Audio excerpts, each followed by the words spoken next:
Thank you very much. Very much appreciated.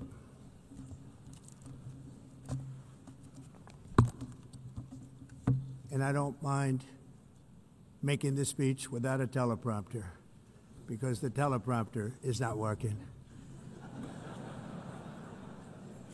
I feel very happy to be up here with you nevertheless, and that way you speak more from the heart. I can only say that whoever's operating this teleprompter is in big trouble.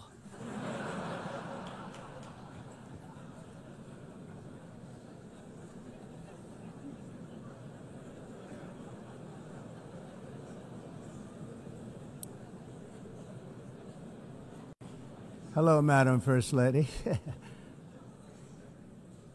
Thank you very much for being here. And Madam President, Mr. Secretary General, First Lady of the United States, distinguished delegates, ambassadors, and world leaders. 6 years have passed since I last stood in this grand hall and addressed a world that was prosperous and at peace in my first term. Since that day, the guns of war have shattered the peace I forged on 2 continents. An era of calm and stability gave way to one of the great crises of our time. And here in the United States, 4 years of weakness, lawlessness, and radicalism under the last administration delivered our nation into a repeated set of disasters. 1 year ago, our country was in deep trouble, but today, just 8 months into my administration, we are the hottest country anywhere in the world, and there is no other country even close. America is blessed with the strongest economy, the strongest borders, the strongest military, the strongest friendships, and the strongest spirit of any nation on the face of the earth. This is indeed the golden age of America. We are rapidly reversing the economic calamity we inherited from the previous administration, including ruinous price increases and record-setting inflation like we've never had before. Under my leadership, energy costs are down, gasoline prices are down, grocery prices are down, mortgage rates are down, and inflation has been defeated. The only thing that's up is the stock market, which just hit a record high. In fact, it hit a record high 48 times in the last short period of time. Growth is surging, manufacturing is booming. The stock market, as I said, is doing better than it's ever done. And all of you in this room benefit by that, almost everybody. And importantly, workers' wages are rising at the fastest pace in more than 60 years. And that's what it's all about, isn't it? In 4 years of President Biden, we had less than $1 trillion of new investment into the United States. In just 8 months since I took office, we have secured commitments and money already paid for $17 trillion. Think of it, 4 years, less than $1 trillion, 8 months, much more than $17 trillion is being invested in the United States, and it's now pouring in from all parts of the world. We've implemented the largest tax cuts in American history and the largest regulation cuts in American history, making this once and again the best country on earth to do business. And many of the people in this room are investing in America, and it's turned out to be an awfully good investment during this 8-month period. In my first term, I built the greatest economy in the history of the world. We had the best economy ever, history of the world. And I'm doing the same thing again, but this time it's actually much bigger and even better. The numbers far surpass my record-setting first term. On our southern border, we have successfully repelled a colossal invasion. And for the last 4 months, and that's 4 months in a row, the number of illegal aliens admitted and entering our country has been 0. Hard to believe. because if you look back just a year ago, it was millions and millions of people pouring in from all over the world, from prisons, from mental institutions, drug dealers. All over the world they came. They just poured into our country with the ridiculous open border policy of the Biden administration. Our message is very simple. If you come illegally into the United States, you're going to jail, or you're going back to where you came from, or perhaps even further than that. You know what that means. I want to thank the country of El Salvador for the successful and professional job they've done in receiving and jailing so many criminals that entered our country. And it was under the previous administration that the number became record-setting, and they're all being taken out. We have no choice.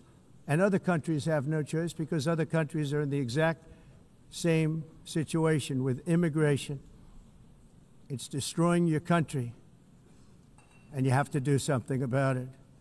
On the world stage, America is respected again like it has never been respected before. You think about 2 years ago, 3 years ago, 4 years ago, or 1 year ago, we were a laughingstock all over the world. At the NATO summit in June, virtually all NATO members formally committed to increase defense spending at my request from 2% to 5% of GDP, making our alliance far stronger and more powerful than it was ever before.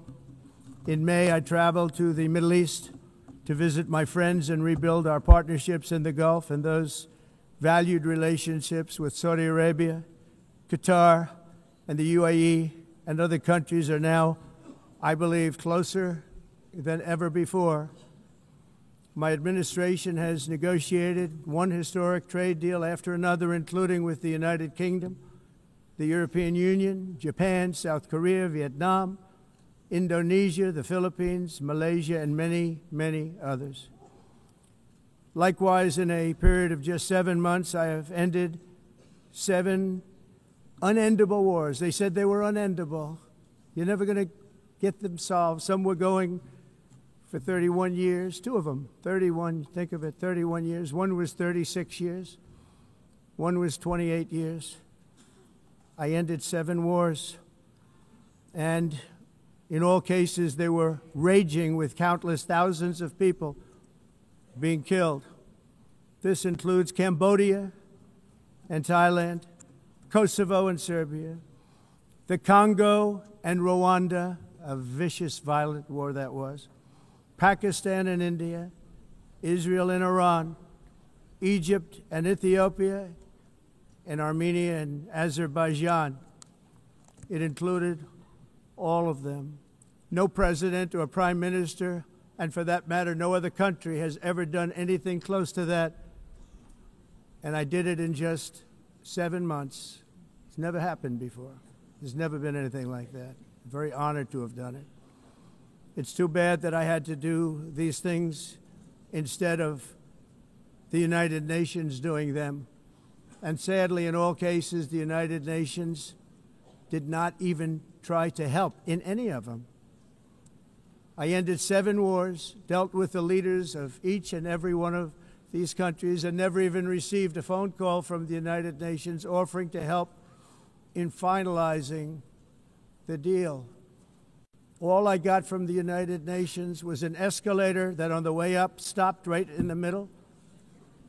If the First Lady wasn't in great shape, she would have fallen, but she's in great shape. We're both in good shape. We both stood. And then a teleprompter that didn't work. These are the 2 things I got from the United Nations, a bad escalator and a bad teleprompter. Thank you very much. And by the way, it's working now. It just went on. Thank you. I think I should just do it the other way. It's easier. Thank you very much. I didn't think of it at the time because I was too busy working to save millions of lives. That is the saving and stopping of these wars. But later I realized that the United Nations wasn't there for us. They weren't there. I thought of it really after the fact, not during these negotiations, which were not easy. That being the case, what is the purpose of the United Nations? The UN has such tremendous potential. I've always said it. It has such tremendous, tremendous potential, but it's not even coming close to living up to that potential. For the most part, at least for now, all they seem to do is write a really strongly worded letter and then never follow that letter up. It's empty words, and empty words don't solve war.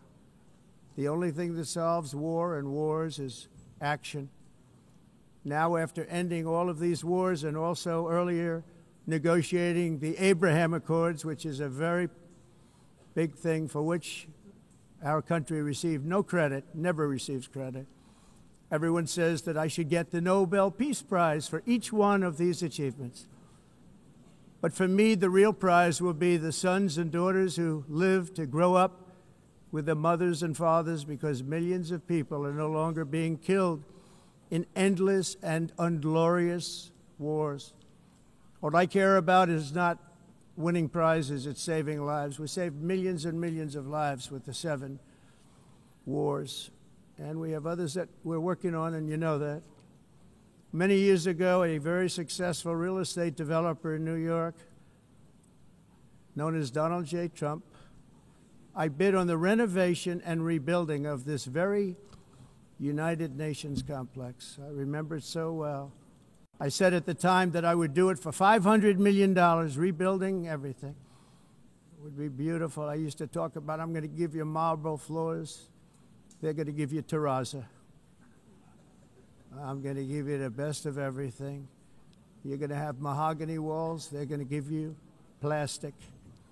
But they decided to go in another direction, which was much more expensive at the time, and which actually produced a far inferior product. And I realized that they did not know what they were doing when it came to construction, and that their building concepts were so wrong, and the product that they were proposing to build was so bad and so costly. It was going to cost them a fortune. And I said, and wait till you see the overruns.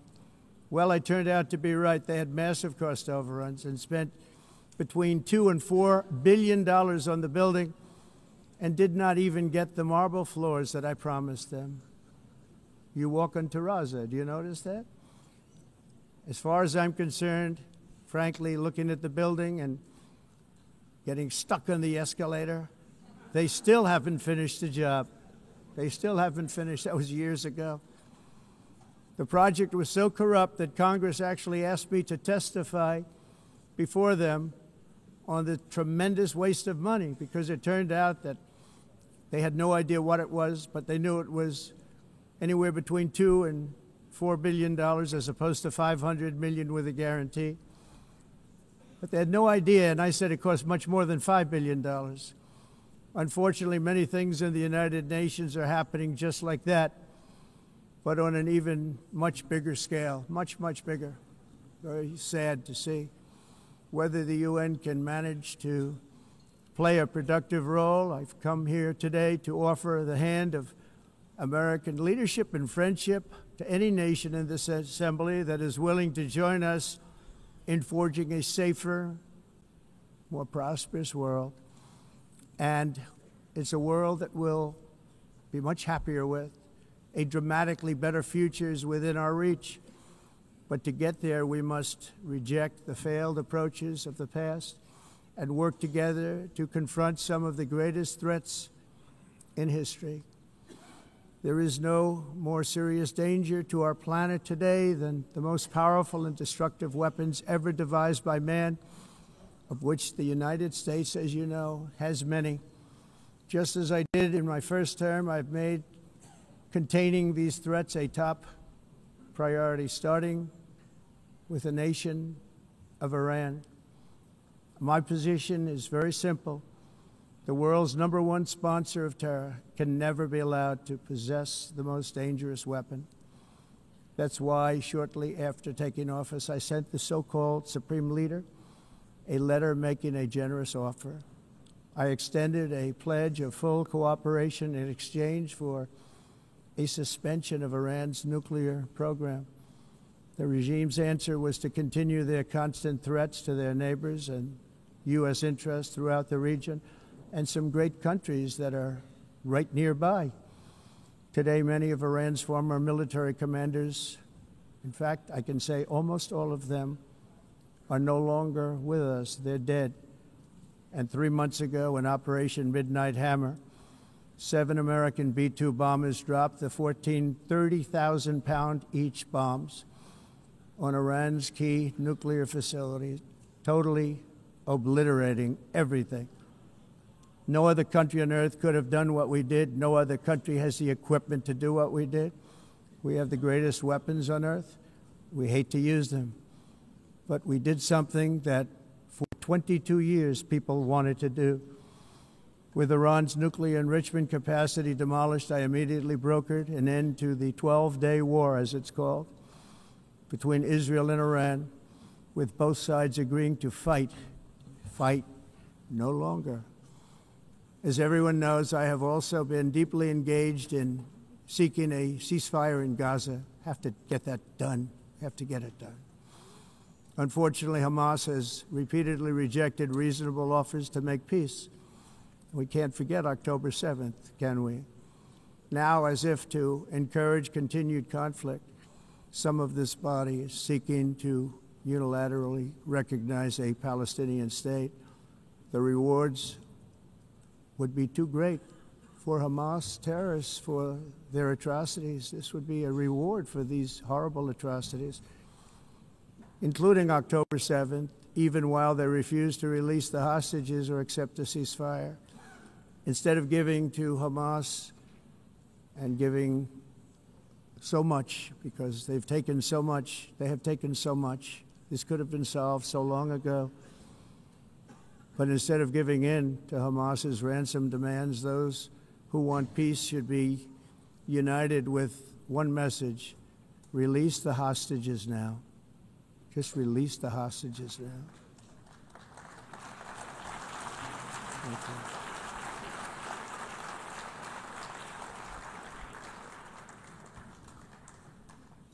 Thank you. As we have got to come together, and we will come together, got to get it done. We have to stop the war in Gaza immediately. We have to stop it. We have to get it done. We have to negotiate, immediately have to negotiate peace. We got to get the hostages back. We want all 20 back. We don't want 2 and 4. As you know, I got, along with Steve Witkoff and others that helped us, Marco Rubio, we got most of them back. We were involved in all of them. But I always said the last 20 are going to be the hardest, and that's exactly what happened. We have to get them back now. We don't want to get back 2, and then another 2, and then 1, and then 3. Have this process. No, we want them all back, and we want the actually 38 dead bodies back too. Those parents came to me, and they want them back, and they want them back very quickly and very badly, as though they were alive. They want them. They want them every bit as much as if their son or daughter were alive. I've also been working relentlessly, stopping the killing in Ukraine. I thought that would be, of the 7 wars that I stopped, I thought that would be the easiest because of my relationship with President Putin, which had always been a good one. I thought that was going to be the easiest one. But, you know, in war, you never know what's going to happen. There are always lots of surprises, both good and bad. Everyone thought Russia would win this war in 3 days. But it didn't work out that way. It was supposed to be just a quick little skirmish. It's not making Russia look good. It's making them look bad. No matter what happens from here on out, this was something that should have taken a matter of days, certainly less than a week. And they've been fighting for 3.5 years and killing anywhere from 5,000 to 7,000 young soldiers, mostly soldiers, on both sides, every single week, from 5,000 to 7,000 dead young people, and some in cities, much smaller numbers, where rockets are shot, where drones are dropped. This war would never have started if I were president. This was a war that should have never happened. It shows you what leadership is, what bad leadership can do to a country. Look what happened to the United States, and look where we are right now in just a short period of time. The only question now is how many more lives will be needlessly lost on both sides. China and India are the primary funders of the ongoing war by continuing to purchase Russian oil. But inexcusably, even NATO countries have not cut off much Russian energy and Russian energy products, which, as you know, I found out about 2 weeks ago, and I wasn't happy. Think of it. They're funding the war against themselves. Who the hell ever heard of that one?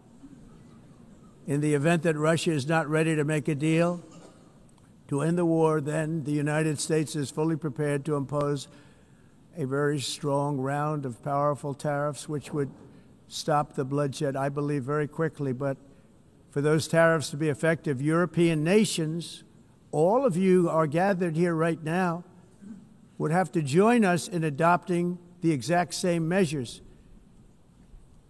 I mean, you're much closer to this. We have an ocean in between.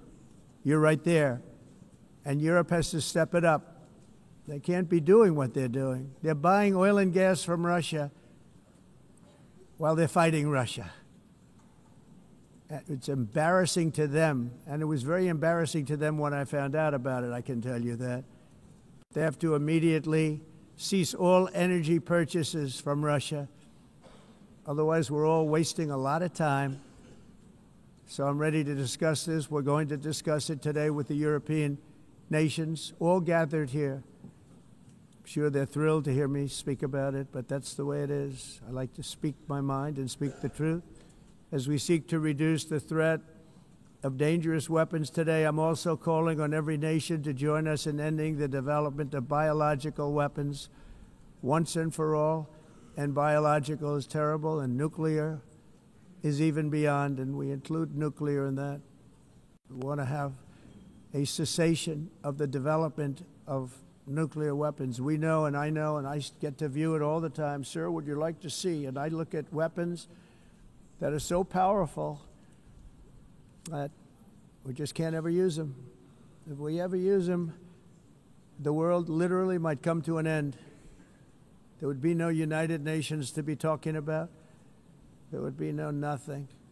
Just a few years ago, reckless experiments overseas gave us a devastating global pandemic. Yet despite that worldwide catastrophe, many countries are continuing extremely risky research into bioweapons and man-made pathogens. This is unbelievably dangerous. To prevent potential disasters, I'm announcing today that my administration will lead an international effort to enforce Biological Weapons Convention, which is going to be meeting with the top leaders of the world by pioneering an AI verification system that everyone can trust. Hopefully the UN can play a constructive role, and it will also be one of the early projects under AI. Let's see how good it is, because a lot of people are saying it could be one of the great things ever, but it also can be dangerous, but it can be put to tremendous use and tremendous good, and this would be an example of that. Not only is the UN not solving the problems it should, too often, it's actually creating new problems for us to solve. The best example is the #1 political issue of our time, the crisis of uncontrolled migration. It's uncontrolled. Your countries are being ruined. The United Nations is funding an assault on Western countries and their borders. In 2024, the UN budgeted $372 million in cash assistance to support an estimated 624,000 migrants journeying into the United States. Think of that. The UN is supporting people that are illegally coming into the United States, and then we have to get them out. The UN also provided food, shelter, transportation, and debit cards to illegal aliens. Can you believe that? On the way to infiltrate our southern border. Millions of people came through that southern border. Just a year ago, millions and millions of people were pouring in, 25 million altogether over the 4 years of the incompetent Biden administration. And now we have it stopped, totally stopped. In fact, they're not even coming anymore because they know they can't get through. But what took place is totally unacceptable. The UN is supposed to stop invasions, not create them and not finance them. In the United States, we reject the idea that mass numbers of people from foreign lands can be permitted to travel halfway around the world, trample our borders, violate our sovereignty, cause unmitigated crime, and deplete our social safety net. We have reasserted that America belongs to the American people, and I encourage all countries to take their own stand in defense of their citizens as well. You have to do that because I see it. I'm not mentioning names. I see it, and I could call every single one of them out. You're destroying your countries. They're being destroyed. Europe is in serious trouble. They've been invaded by a force of illegal aliens like nobody's ever seen before. Illegal aliens are pouring into Europe. Nobody is ever, and nobody's doing anything to change it, to get them out. It's not sustainable. And because they choose to be politically correct, they're doing just absolutely nothing about it. And I have to say, I look at London, where you have a terrible mayor, terrible, terrible mayor, and it's been so changed, so changed. Now they want to go to Sharia law, but you're in a different country. You can't do that. Both the immigration and their suicidal energy ideas will be the death of Western Europe if something is not done immediately. This cannot be sustained. What makes the world so beautiful is that each country is unique. But to stay this way, every sovereign nation must have the right to control their own borders. You have the right to control your borders, as we do now, and to limit the sheer numbers of migrants entering their countries and paid for by the people of that nation that were there and that built that particular nation at the time. They put their blood, sweat, tears, money into that country, and now they're being ruined. Proud nations must be allowed to protect their communities and prevent their societies from being overwhelmed by people they have never seen before, with different customs, religions, with different everything. Where migrants have violated laws, lodged false asylum claims, or claimed refugee status for illegitimate reasons, they should, in many cases, be immediately sent home. And while we will always have a big heart for places and people that are struggling and truly compassionate, answers will be given. We have to solve the problem, and we have to solve it in their countries, not create new problems in our countries. And we are very helpful to a lot of countries that are just not able to send their people anymore. They used to send them to us in caravans of 25,000, 30,000 people each. These massive caravans of people pouring into our country, totally unchecked and unvetted. But not anymore. According to the Council of Europe, in 2024, almost 50% of inmates in German prisons were foreign nationals or migrants. In Austria, the number was 53% of the people in prisons were from places that weren't from where they are now. In Greece, the number was 54%, and in Switzerland, beautiful Switzerland, 72% of the people in prisons are from outside of Switzerland. When your prisons are filled with so-called asylum seekers who repaid kindness, and that's what they did, they repaid kindness with crime. It's time to end the failed experiment of open borders. You have to end it now. See, I can tell you. I'm really good at this stuff. Your countries are going to hell. In America, we've taken bold action to swiftly shut down uncontrolled migration. Once we started detaining and deporting everyone who crossed the border and removing illegal aliens from the United States, they simply stopped coming. They're not coming anymore. We're getting a lot of credit, but they're not coming anymore. This was a humanitarian act for all involved, because on the trips up, thousands of people a week were dying. Women were being raped. Nobody's ever seen anything like it. Raped, horribly beaten, raped. On the trip up, the journey up, it was a long walk. It was a long, arduous journey, indeed. And it was also a historic victory against human trafficking throughout the region. What we did was a victory, and we saved so many lives of people that wouldn't make the journey. That journey was loaded up with death. loaded up with death. Dead bodies all along the roads of jungles. To get up, they go through jungles, they go through areas so hot you couldn't breathe. They were dying of suffocation, areas so hot that you couldn't breathe. Dead bodies all over. By them not coming, we're saving tremendous numbers of lives. My people have done a fantastic job in doing what they did, and the American public agrees with it. I mean, I was very proud to see this morning I have the highest poll numbers I've ever had. Part of it is because of what we've done on the border. I guess the other part is what we've done on the economy. Joe Biden's policies empowered murderous gangs, human smugglers, child traffickers, drug cartels, and prisoners from all over the world.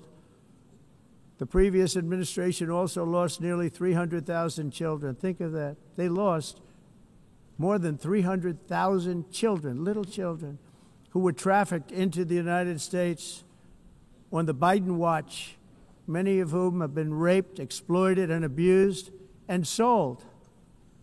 Sold. Nobody talks about that. The fake news doesn't write about it. With many others, young children who are missing or dead. And we found a lot of these children, and we're sending them back, and we've been sending them back to their parents. They said, nobody knows who they are. They said, where do you come from? And they'll give us a country, and we'll find out, and we'll figure it out, and we'll bring them back to their homes. And the mother and father rush to the door, and their tears in their eyes. They can't believe that they're seeing their son or daughter, their little son or daughter again.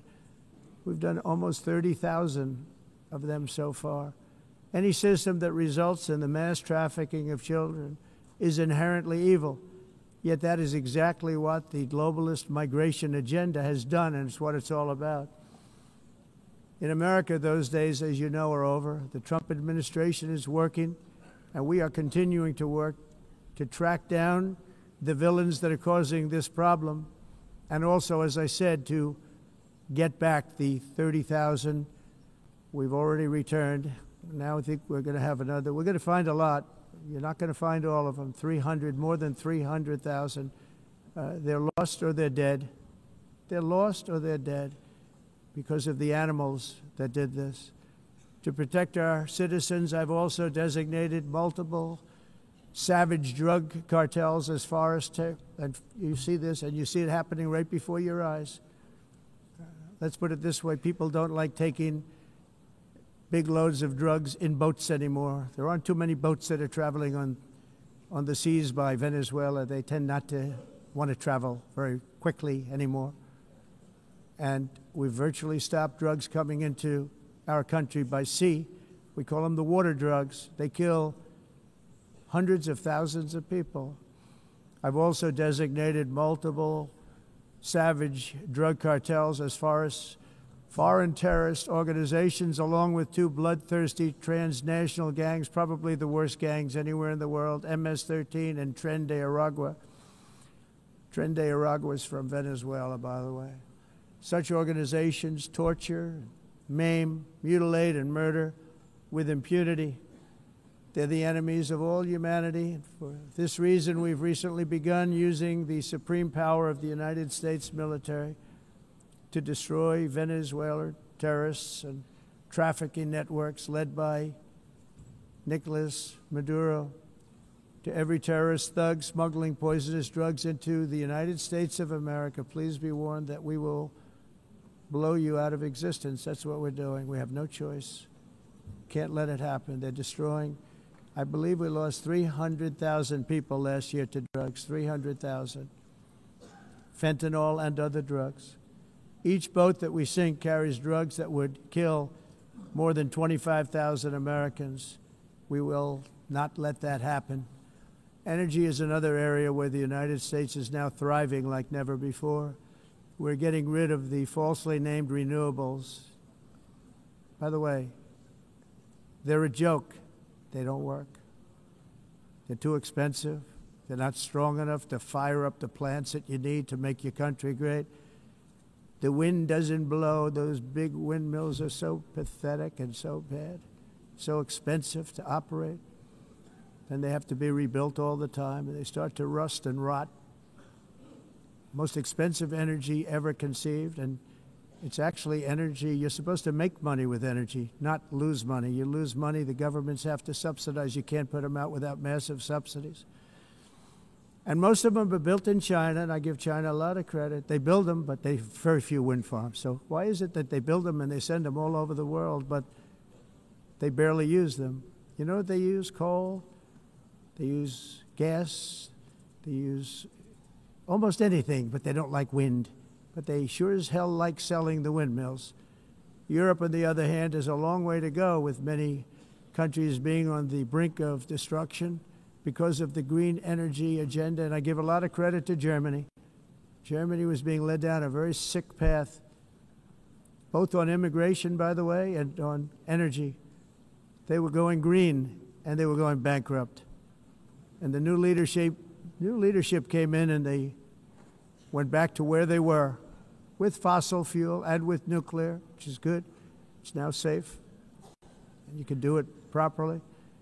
But they went back to where they were, and they opened up a lot of different plants, energy-producing plants, and they're doing well. I give Germany a lot of credit for that. They've said this is a disaster, what's happening. They were going all green. All green is all bankrupt. That's what it represents. And it's not politically correct. I'll be very badly criticized for saying it, but I'm here to tell the truth. I don't care. It doesn't matter to me. I'm in New York City. I'm feeling a lot safer. Crime, we're getting crime down. And by the way, speaking of crime, Washington, D.C. Washington, D.C. was the crime capital of America. Now it's after 12 days, it's a totally safe city. Everyone's going out to dinner. They're going out to restaurants. Your wife can walk down the middle of the street with or without you. Nothing's going to happen. My people have done a fantastic job. And yes, I called in the National Guard, and the National Guard took care of business. And they weren't politically correct, but they took care of business. We got 1,700 career criminals out, brought them back to where they came from, the countries where they came from, or put them in jails. Washington, D.C. is now a totally safe city again, and I welcome you to come. In fact, we'll have dinner together at a local restaurant, and we'll be able to walk. We don't have to go by an armor-plated vehicle. We'll walk right over there from the White House. They've given up their powerful edge, a lot of the countries that we're talking about, in oil and gas, such as essentially closing the great North Sea oil. Oh, the North Sea, I know it so well. Aberdeen was the oil capital of Europe, and there's tremendous oil that hasn't been found in the North Sea. Tremendous oil. And I was with the Prime Minister I respect and like a lot, and I said, you're sitting with the greatest asset. They essentially closed it by making it so highly taxed that no developer, no oil company can go there. They have tremendous oil left, and more importantly, they have tremendous oil that hasn't even been found yet. And what a tremendous asset for the United Kingdom. And I hope the Prime Minister is listening, because I told it to him 3 days in a row. That's all he heard. North Sea oil, North Sea, because I want to see them do well. I want to stop seeing them ruining that beautiful Scottish and English countryside with windmills and massive solar panels that go 7 miles by 7 miles, taking away farmland. But we're not letting this happen in America. In 1982, the executive director of the United Nations Environmental Program predicted that by the year 2000, climate change would cause a global catastrophe. He said that it will be irreversible, as any nuclear holocaust would be. This is what they said at the United Nations. What happened? Here we are. Another UN official stated in 1989 that within a decade, entire nations could be wiped off the map by global warming. Not happening. You know, it used to be global cooling. If you look back years ago in the 1920s and the 1930s, they said, global cooling will kill the world. We have to do something. Then they said global warming will kill the world, but then it started getting cooler, so now they could just call it climate change, because that way they can't miss. It's climate change, because if it goes higher or lower, whatever the hell happens, there's climate change. It's the greatest con job ever perpetrated on the world, in my opinion. Climate change, no matter what happens, you're involved in that. No more global warming, no more global cooling. All of these predictions made by the United Nations and many others, often for bad reasons, were wrong. They were made by stupid people that have cost their countries fortunes and given those same countries no chance for success. If you don't get away from this green scam, your country is going to fail. And I'm really good at predicting things, you know. They actually said during the campaign they had a hat, the best-selling hat. Trump was right about everything. And I don't say that in a braggadocious way, but it's true. I've been right about everything. And I'm telling you that if you don't get away from the green energy scam, your country is going to fail. And if you don't stop people that you've never seen before, that you have nothing in common with, your country is going to fail. I'm the President of the United States, but I worry about Europe. I love Europe. I love the people of Europe. And I hate to see it being devastated by energy and immigration.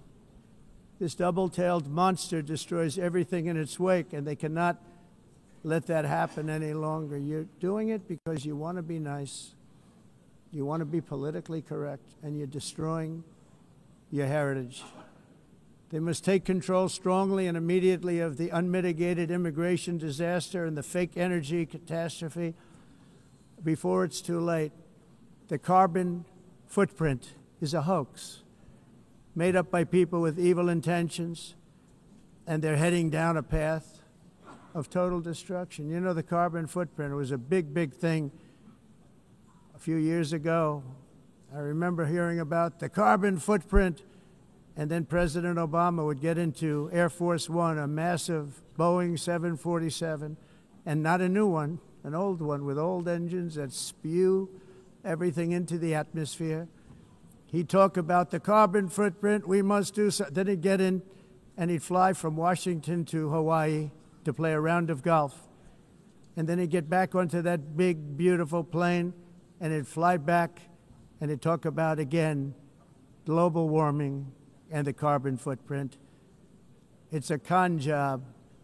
At extreme cost and expense, Europe reduced its own carbon footprint by 37%. Think of that. Congratulations, Europe. Great job.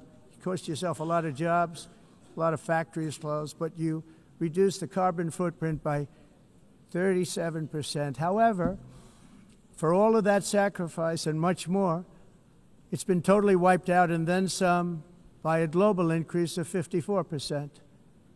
Much of it coming from China and other countries that are thriving around China, which now produces more CO2 than all the other developed nations in the world.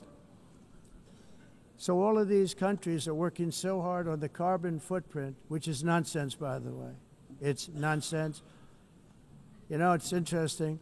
In the United States, we have still radicalized environmentalists, and they want the factories to stop. Everything should stop. No more cows. We don't want cows anymore. I guess they want to kill all the cows. They want to do things that are just unbelievable, and you have it too. But you know, we have a border, strong, and we have a shape, and that shape doesn't just go straight up. That shape is amorphous when it comes to the atmosphere. And if we had the most clean air, and I think we do, we have very clean air. We have the cleanest air we've had in many, many years. But the problem is that other countries, like China, which has air that's a little bit rough, it blows. And no matter what you're doing down here, the air up here tends to get very dirty because it comes in from other countries where their air isn't so clean.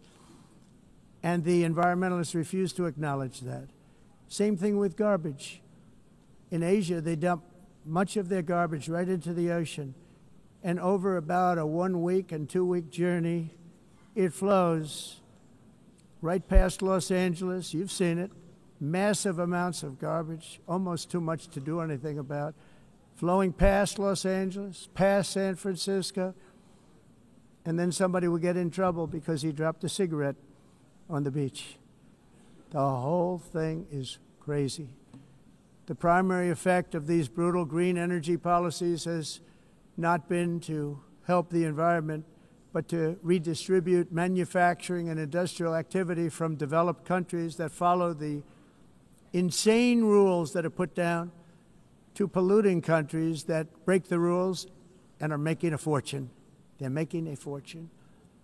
European electricity bills are now 4 to 5 times more expensive than those in China, and 2 to 3 times higher than the United States. And our bills are coming way down. You probably see that our gasoline prices are way down. You know, we have an expression, drill, baby, drill, and that's what we're doing. We're going to be much lower in a year from now. But they've come way down over the last year. As a result, every air conditioner is like very uncommon to see one in some of these countries because the electric costs are so high.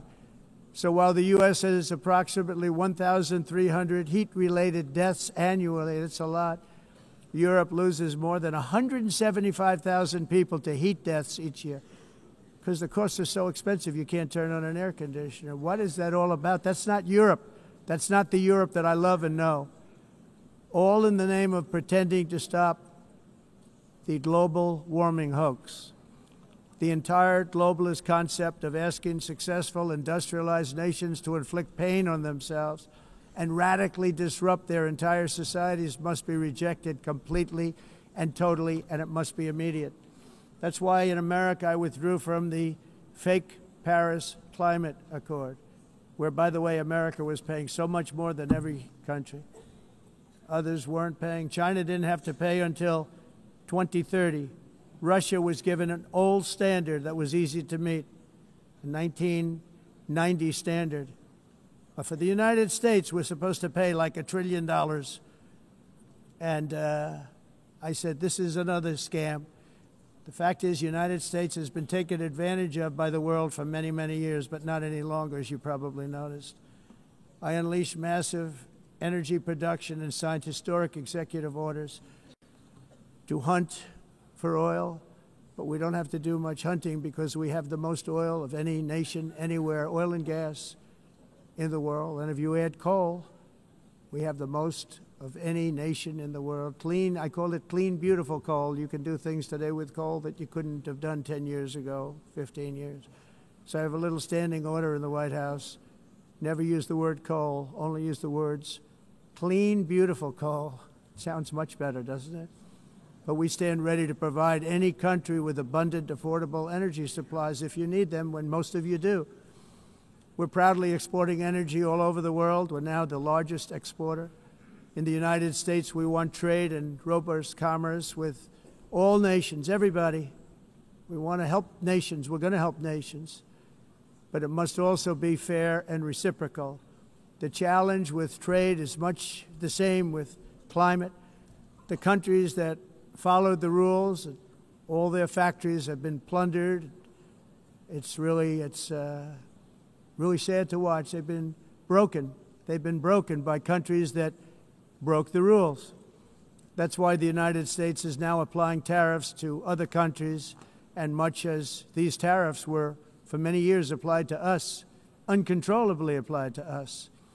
We've used tariffs as a defense mechanism under the Trump administration, including my first term, where hundreds of billions of dollars in tariffs were taken in. And by the way, we had the lowest inflation, and now we have very low inflation. The only thing different is that we have hundreds of billions of dollars flowing into our country. But this is how we will ensure that the system works for everyone and is sustainable into the future. We're also using tariffs to defend our sovereignty and security throughout the world, including against nations that have taken advantage of former U.S. administrations for decades, including the most corrupt, incompetent administration in history, the sleepy Joe Biden administration. Brazil now faces major tariffs in response to its unprecedented efforts to interfere in the rights and freedoms of our American citizens and others, with censorship, repression, weaponization, judicial corruption, and targeting of political critics in the United States. I have a little problem saying this because I must tell you, I was walking in and the leader of Brazil was walking out. We saw him and I saw him, he saw me, and we embraced. And then I'm saying, can you believe I'm going to be saying this in just 2 minutes? But we actually agreed that we would meet next week. We didn't have much time to talk, like about 20 seconds. They were in retrospect, I'm glad I waited because this thing didn't work out too well. But we did talk. We had a good talk, and we agreed to meet next week, if that's of interest. But he seemed like a very nice man, actually. He liked me, I liked him. But if you, and I only do business with people I like. When I don't like them, I don't like them. But we had, at least for about 39 seconds, we had excellent chemistry. It's a good sign.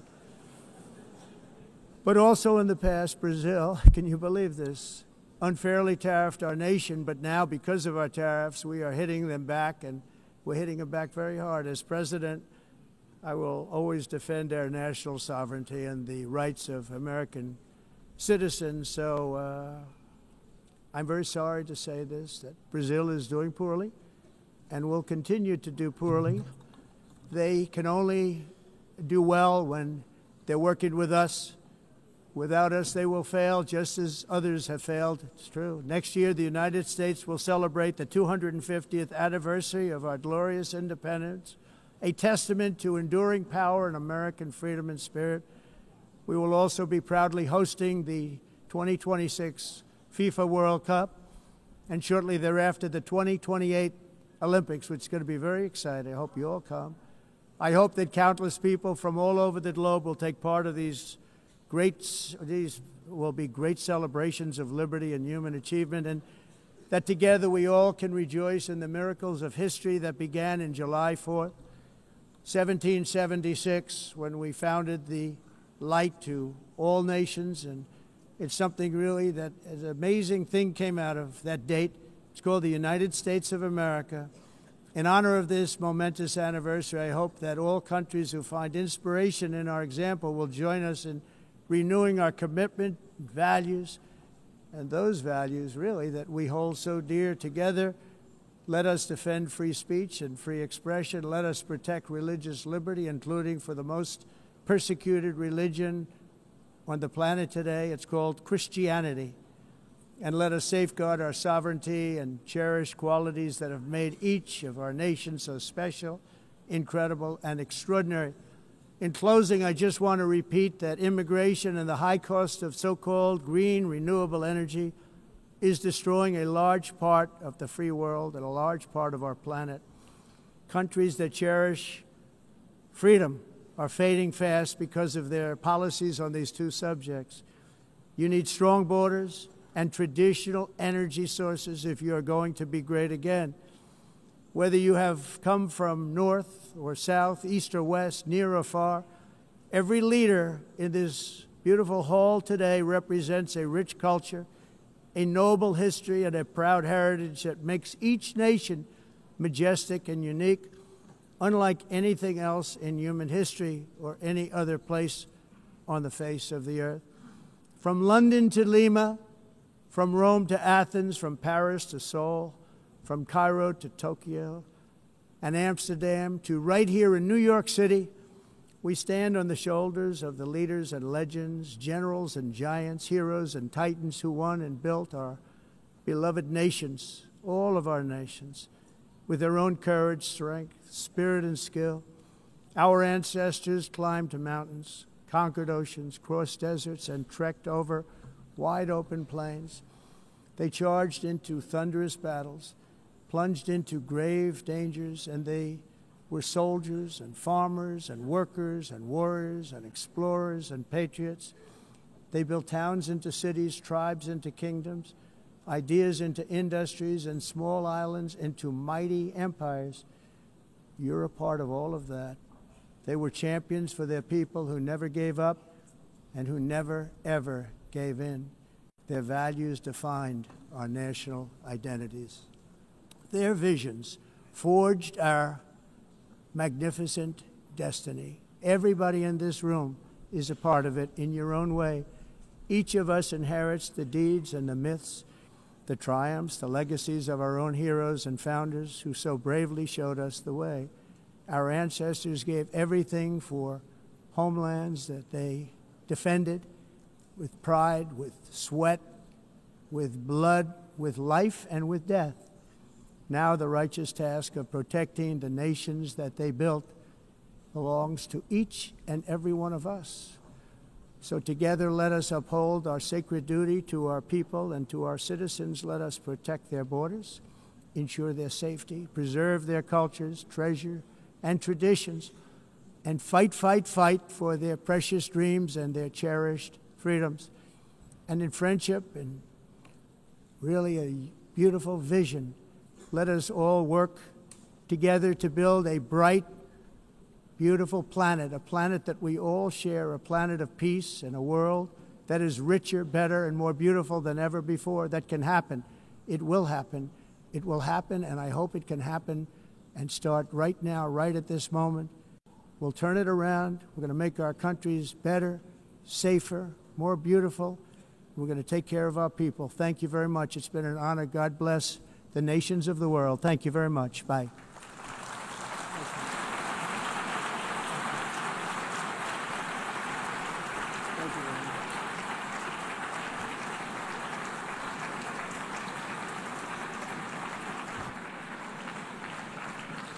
On behalf of the Assembly, I wish to thank the President of the United States,